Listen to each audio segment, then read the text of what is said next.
Hello बच्चों, आज की वीडियो में हम पोषण के बारे में पढ़ेंगे। पिछली वीडियो में हमने डाइजेस्टिव सिस्टम के बारे में पढ़ा था और पोषण के बारे में हमें क्या क्या पढ़ना है। पोषण पोषण दो तरह का होता है। पहला माइक्रो पोषण, माइक्रोन्यूट्रिएंट्स, जिसमें कार्बोहाइड्रेट, प्रोटीन और वसा आते हैं। और दूसरा होता है मैक्रोन्यूट्रिएंट्स। मैक्रोन्यूट्रिएंट्स में जिनको हम कम मात्रा में लेते हैं, जैसे कि विटामिन्स और मिनरल्स। पहले मैं इनको लिख लेता हूँ, उसके बाद एक एक को एक्सप्लेन करते जाएंगे। पोषण को दो तरह से हम बांटेंगे, माइक्रोन्यूट्रिएंट्स और मैक्रोन्यूट्रिएंट्स। इनको पढ़ेंगे। मैक्रो में जैसे विटामिन्स आ जाएंगे, मैक्रो में आएंगे प्रोटीन,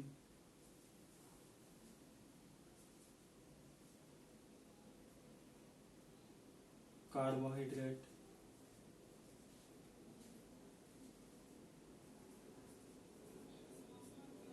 और फैट। माइक्रो में विटामिन्स, मिनरल्स।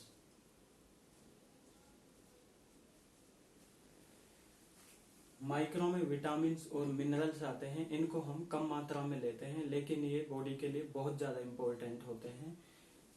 विटामिन्स हमारे इम्यून सिस्टम को बेहतर रखते हैं, और जबकि मिनरल्स ये हमारे बॉडी को, जैसे नर्वस सिस्टम है और इन सारी चीज़ों को अच्छा रखते हैं। क्योंकि प्रोटीन, कार्बोहाइड्रेट, फैट, इनसे हमें एनर्जी मिलती है और इनको हम ज़्यादा मात्रा में लेते हैं। इन एक एक चीज़ को पढ़ेंगे। उसके बाद में पोषण की कमी से कौन कौन से रोग होते हैं उनको पढ़ेंगे, और उसके बाद पोषण की अधिकता से कौन से रोग होते हैं उनको भी हम देखेंगे। तो जैसे विटामिन्स है, विटामिन्स काफी इम्पोर्टेंट माना जाता है, क्योंकि इससे हर एक पेपर में कहीं ना कहीं क्वेश्चन आने की संभावना होती है। विटामिन्स को हम अच्छी डिटेल में करेंगे, इनके स्रोत पढ़ेंगे और इनकी कमी से होने वाले रोगों के बारे में पढ़ेंगे। पिछले वीडियो में हमने डाइजेशन के बारे में अच्छे से कवर करा था, तो एक बार आप उसको भी जरूर देख लें और हमारे चैनल को सब्सक्राइब जरूर करें। मैक्रोन्यूट्रिएंट्स।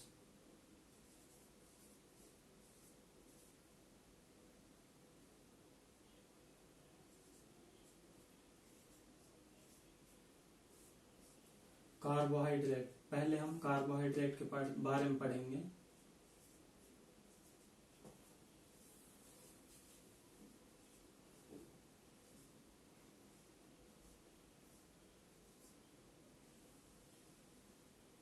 कार्बोहाइड्रेट कार्बन का एक मॉलिक्यूल्स, हाइड्रोजन का एक मॉलिक्यूल्स और ऑक्सीजन का एक मॉलिक्यूल्स, इनसे मिलकर बना होता है। इन तीनों से एक एक मॉलिक्यूल से मिलकर एक कार्बोहाइड्रेट का मॉलिक्यूल्स बना होता है।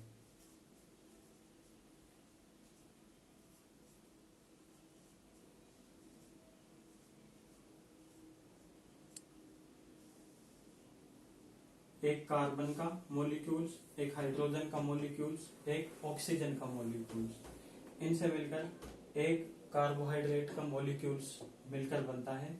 और एक कार्बोहाइड्रेट के मॉलिक्यूल से हमें 4 kcal, किलो कैलोरी एनर्जी मिलती है।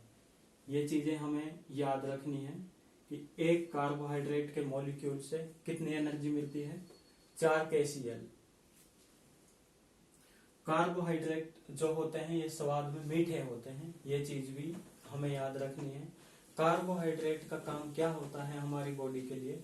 कार्बोहाइड्रेट मुख्य रूप से हमारी बॉडी को एनर्जी देते हैं, हमारी बॉडी को ऊर्जा देने का काम करते हैं कार्बोहाइड्रेट्स।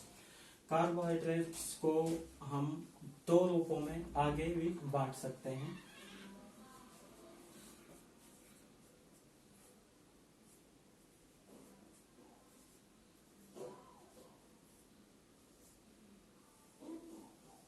कार्बोहाइड्रेट को हम दो भागों में कैसे बांट सकते हैं? ये स्रोत के आधार पर है, किन से हमें कार्बोहाइड्रेट मिलता है। जैसे कि एक तो कार्बोहाइड्रेट हमें मिलता है जैसे अनाजों से,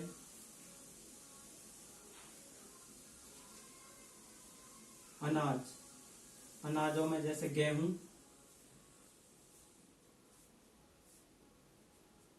चावल, दालें आदि। इसमें सोयाबीन वगैरह भी आ जाती हैं। इसको कहते हैं स्टार्च। स्टार्च कहेंगे या मांड कहेंगे।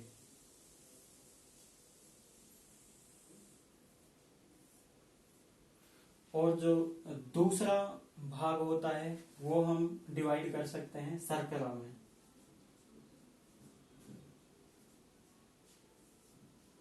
शर्करा या शुगर,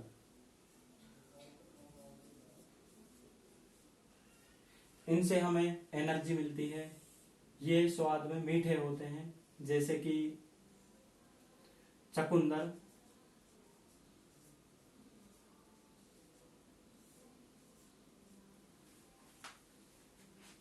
मीठे फल,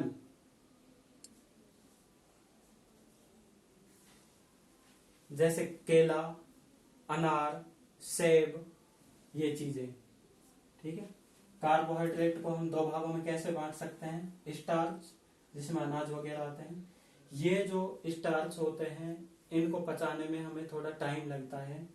कार्बोहाइड्रेट्स के इनके कार्बन, हाइड्रोजन, ऑक्सीजन के अधिक बॉन्ड होते हैं, पचाने में टाइम लगता है, एनर्जी लगती है। जबकि इनको थोड़ा सा टाइम लगता है हमें हमारी बॉडी को एनर्जी देने में। और जो शर्करा होते हैं जैसे चकुंदर फल, इनको पचाने में बहुत कम टाइम लगता है, जल्दी हम हमारी बॉडी को ये एनर्जी देते हैं। खाने में हल्के होते हैं क्योंकि इनको थोड़ा हेवी डाइट के उसमें आते हैं दायरे में। और जैसे कि हम खाते हैं, मान लो कि हमने खाया कोई फल खाएंगे, वो जल्दी से डाइजेस्ट हो जाएगा और उसकी जो एनर्जी है ग्लूकोज के रूप में, उसका शर्करा हमारे ब्लड में जाएगा। ब्लड के साथ में उसमें शुगर है, जो शुगर हमारे ब्लड में मिलेगा और शुगर हमारी आखिरी जो मतलब कोशिकाएं होती हैं, कोशिकाओं तक जाता है और हमें एनर्जी प्रोवाइड करवाता है। शुगर इस तरह हमारी बॉडी को एनर्जी प्रोवाइड करवाता है। शुगर का लेवल अगर हमारी बॉडी में मतलब हमारे ब्लड में ज्यादा हो जाए तो ये एक शुगर का लेवल है जो बॉडी में एक निश्चित लिमिट तक ही रहना ठीक होता है।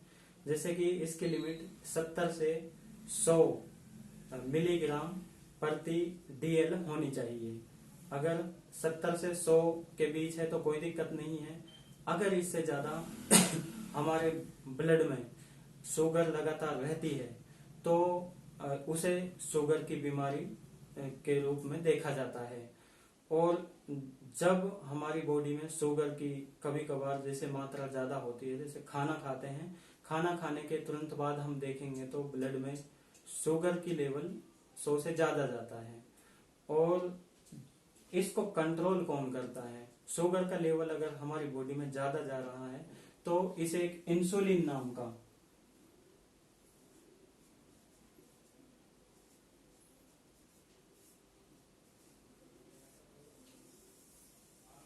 जब ब्लड में शुगर का लेवल आवश्यकता से ज्यादा होता है, एक इंसुलिन नाम का हार्मोन होता है जो कि हमारे अग्नाशय से स्त्रावित होता है।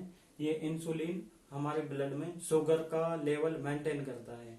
अगर किसी में इंसुलिन का स्त्राव नहीं हो रहा है या बहुत कम हो रहा है तो उसे शुगर की बीमारी में काउंट किया जाएगा। ठीक है, इन चीजों को याद रखना। अब हम इससे आगे चलते हैं। इसको उतार लीजिए, मैं इसको फिर मिटाऊंगा, नहीं तो इसको पॉज करके उतार लीजिए। 4 KCl जो शर्करा ये कार्बोहाइड्रेट है, एक कार्बोहाइड्रेट का मॉलिक्यूल्स 4 KCl ऊर्जा देता है बॉडी को।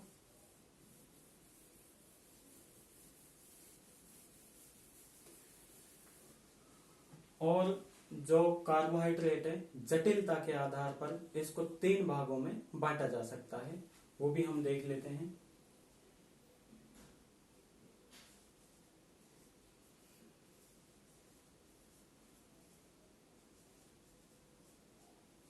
कार्बोहाइड्रेट को जटिलता के आधार पर 3 भागों में हम बांट सकते हैं। पहला होता है मोनोसेकेराइड्स,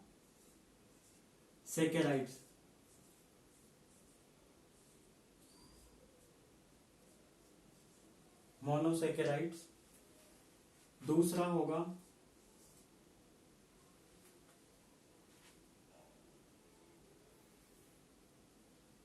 तीसरा है पॉलीसेकेराइड्स।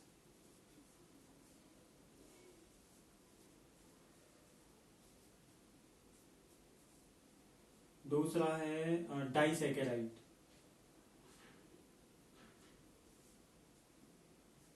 सेकेराइड मैं नीचे लिख देता हूं।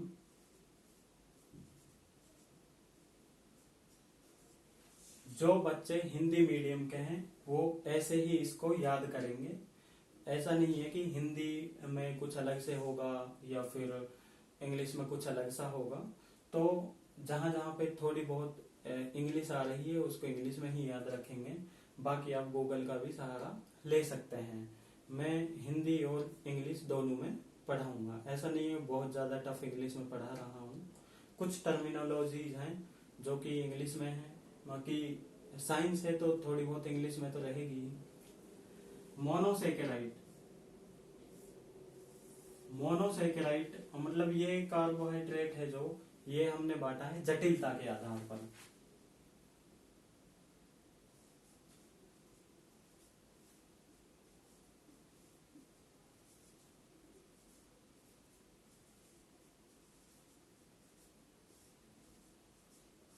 आप साथ में इसके नोट्स भी बनाते चलें, क्योंकि एक बार जब कंप्लीट नोट्स बन जाएं फिर उनको ही बार बार रिवाइज करना है। अगर कुछ समझ में नहीं आता है तो फिर वीडियो को देखना है। तो एक ही टीचर से पढ़े तभी ज्यादा अच्छा रहता है, पूरा कोर्स एक ही टीचर से करें। मोनोसेकेराइड, मोनोसेकेराइड में ग्लूकोज का एक मॉलिक्यूल्स होता है।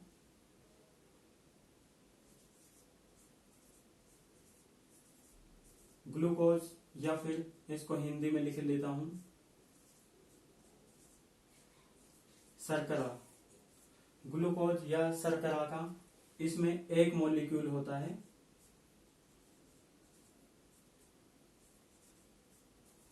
यानी कि एक अणु होता है। शर्करा का मोनोसेकेराइड्स में एक अणु होता है और मोनोसेकेराइड्स एक अणु से मिलकर बना होता है। ये जो ग्लूकोज है, मोनोसेकेराइड ग्लूकोज, ये सबसे सरल कार्बोहाइड्रेट माना जाता है।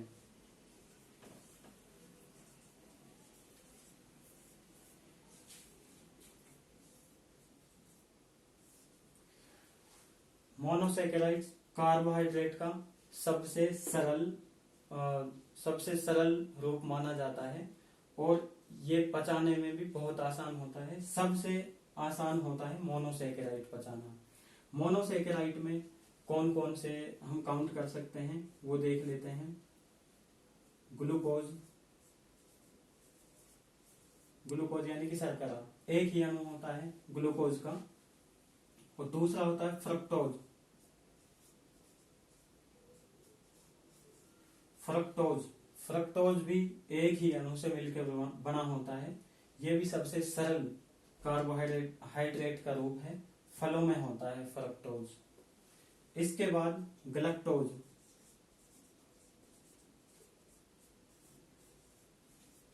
ग्लूकोज ये दूध में पाया जाता है, इनको भी लिख ले।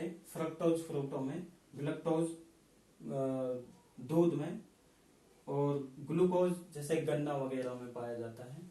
और ये सबसे सरल रूप है शर्करा का, मतलब शर्करा मीठा का ये सबसे सरल रूप है, सबसे आसानी से पचाया जा सकता है। ठीक है। अब डाइसेकेराइड्स में 2 अणु होंगे ग्लूकोज के। ठीक है।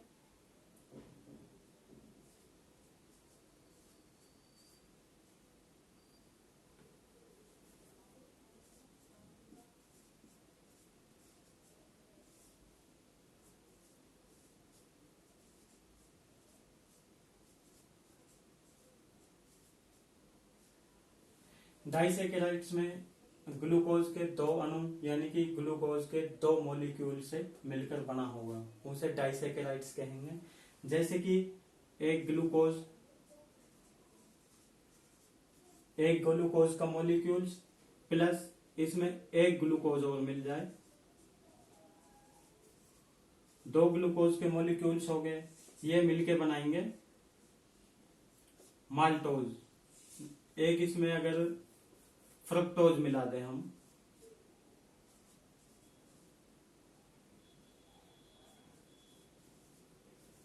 ये बन जाएगा माल्टोज।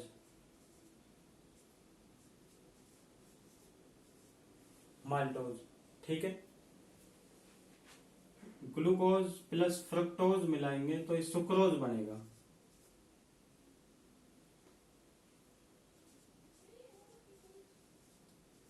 ये बनेगा सुक्रोज। ग्लूकोज प्लस फ्रक्टोज, ये सुक्रोज बनेगा। इसमें मीठे के 2 अणु होते हैं। इसके अलावा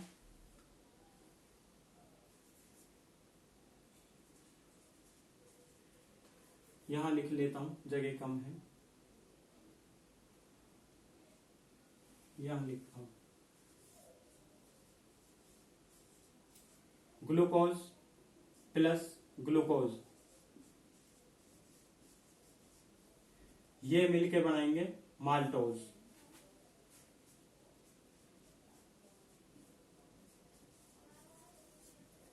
ग्लूकोज का एक अणु फिर दोबारा से ग्लूकोज के, यानी कि 2 अणु हो गए ग्लूकोज के, ये माल्टोज मिलके बना देंगे, उसे माल्टोज कहेंगे। और एक अणु ग्लूकोज का,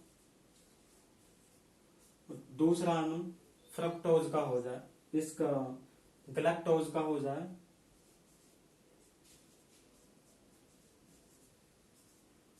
तो ये बनाएगा लैक्टोज।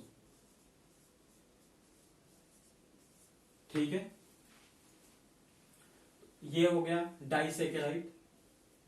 यहां तक ये इनके एग्जाम्पल हैं, उदाहरण, इनको भी उतार लीजिए। इसके बाद मैं बताऊंगा पॉलीसेकेराइड्स को।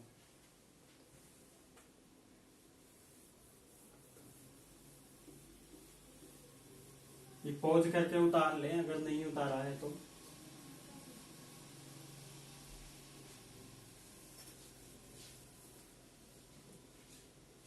अब है पॉलीसेकेराइड्स। पॉलीसेकेराइड्स में हजारों अणु मिले होते हैं ग्लूकोज के, जब जाके पॉलीसेकेराइड्स बनता है। जैसे कि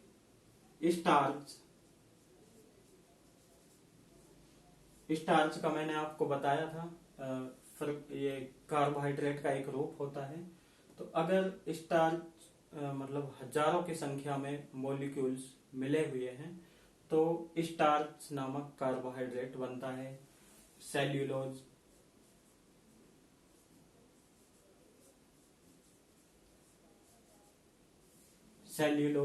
ये भी कार्बोहाइड्रेट का रूप है। इसमें भी हजारों मॉलिक्यूल्स मिले होते हैं, तब जाके पॉलीसेकेराइड्स बनता है।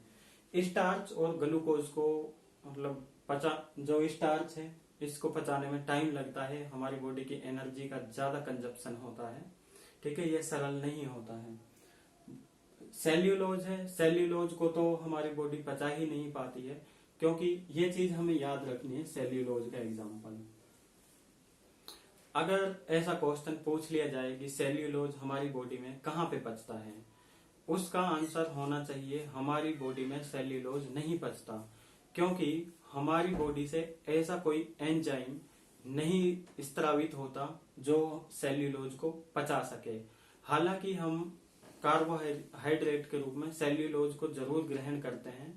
सेल्यूलोज हमारी बॉडी में जब भोजन जाता है, छोटी आंत में भोजन जाता है, तो उसको भोजन को आगे मूव करवाने में मदद करता है, भोजन को पचाने में थोड़ी बहुत हेल्प कर देता है, ताकि जो हमारा वेस्टेज है वो निकल सके, क्योंकि वेस्टेज को निकालने में सेल्यूलोज मदद करता है। और कुछ बैक्टीरियाज हमारे बॉडी में होते हैं आंत में, जो इसको डिग्रेड कर देते हैं, यानी कि साइज कम कर देते हैं सेल्यूलोज का। सेल्यूलोज पेड़ पौधों की कोशिकाओं में पाया जाता है, ये चीज भी आपको याद रखनी है। और सेल्यूलोज जैसे कि हरी पत्तियां हैं, इनमें सेल्यूलोज होता है। ओके, जैसे पालक है, पालक में हालांकि सेल्यूलोज के अलावा और चीजें भी होती हैं जिनको हमारी बॉडी आसानी से पचा लेती है। यहां तक कहानी हो गई कार्बोहाइड्रेट की। अब हम पढ़ेंगे प्रोटीन के बारे में।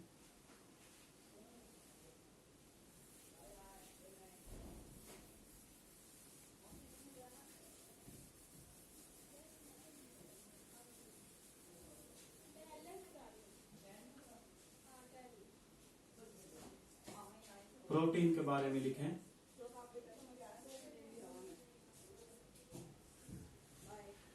प्रोटीन की सबसे छोटी इकाई होती है अमीनो अम्ल, और अमीनो अम्ल से मिलकर बना होता है प्रोटीन।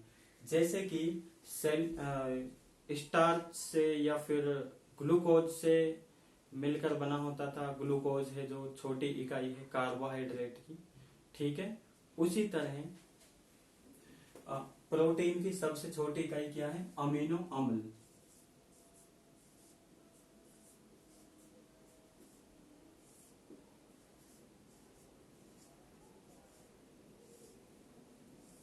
अमीनो अम्लों से मिलकर बना होता है प्रोटीन, ठीक है।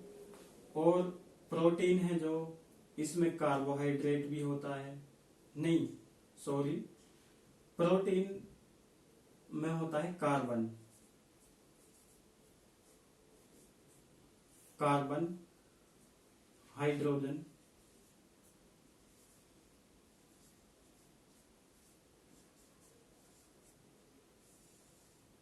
ऑक्सीजन,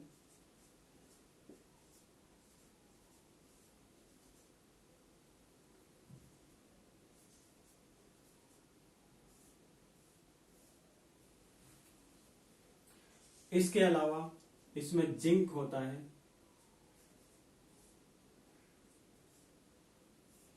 कुछ मात्रा में जस्ता होता है, कॉपर,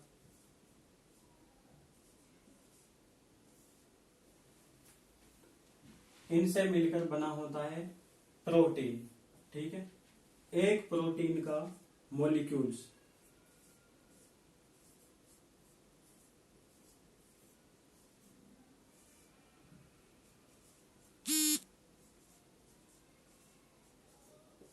एक प्रोटीन का अणु या एक प्रोटीन का मॉलिक्यूल्स हमें 4 kcal एनर्जी देता है। एक प्रोटीन का मॉलिक्यूल 4 kcal एनर्जी देता है, ये चीज याद रखनी है। और दूसरी चीज याद रखनी है, प्रोटीन अमीनो अम्लों के बने होते हैं, या अमीनो अम्ल प्रोटीन की सबसे छोटी इकाई होती है। प्रोटीन हमारी बॉडी को क्यों चाहिए?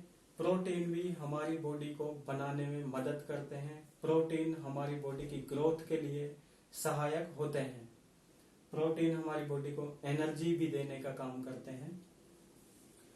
जैसे कि कुछ प्रोटीन्स होते हैं जो विशेष अंगों को बनाने में मदद करते हैं या विशेष अंगों की ग्रोथ के लिए जिम्मेदार होते हैं। जैसे एक प्रोटीन है केराटिन प्रोटीन।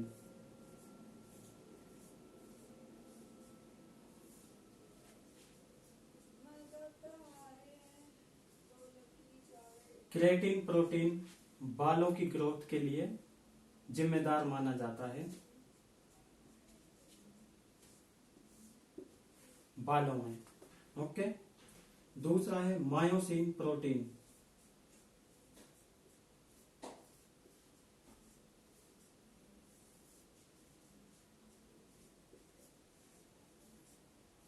मायोसिन प्रोटीन हमारी मसल्स के लिए यानी कि मांसपेशियों के लिए जिम्मेदार माना जाता है, उनकी ग्रोथ के लिए।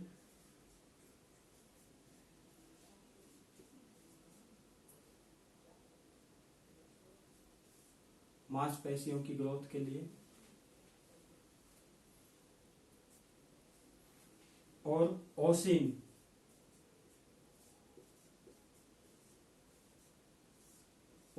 प्रोटीन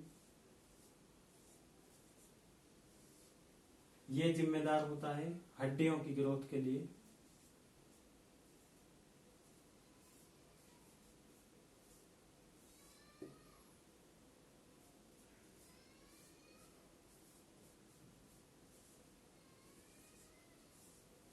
ये हड्डियों को मतलब मजबूत करता है या हड्डियों को बढ़ाता है, हड्डियों को बनाने में सहायता करता है ओसिन प्रोटीन। इनके भी आपको याद रखना चाहिए नाम, क्योंकि कई बार डायरेक्ट क्वेश्चन आ जाता है बालों की ग्रोथ के लिए कौन सा प्रोटीन काम में आता है या कौन सा प्रोटीन बालों की ग्रोथ के लिए जिम्मेदार होता है। तो हमें नाम याद रखना है क्रेटीन प्रोटीन।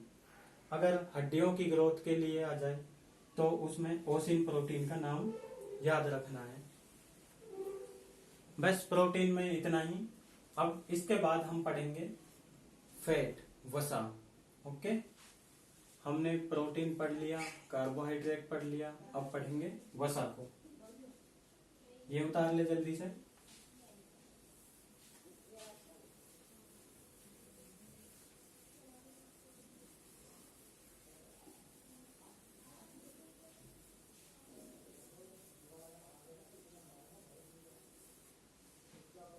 वसा के बारे में पढ़ेंगे।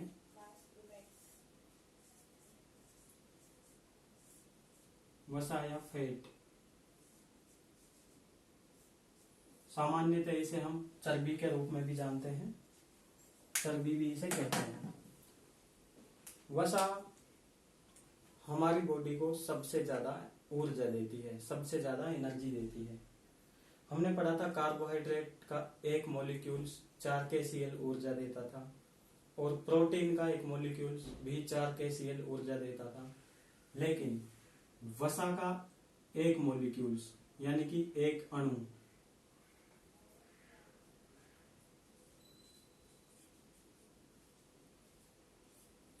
9 kcal ऊर्जा देता है। ये आपको याद रखना है, फैट का एक अणु 9 kcal ऊर्जा देता है और वसा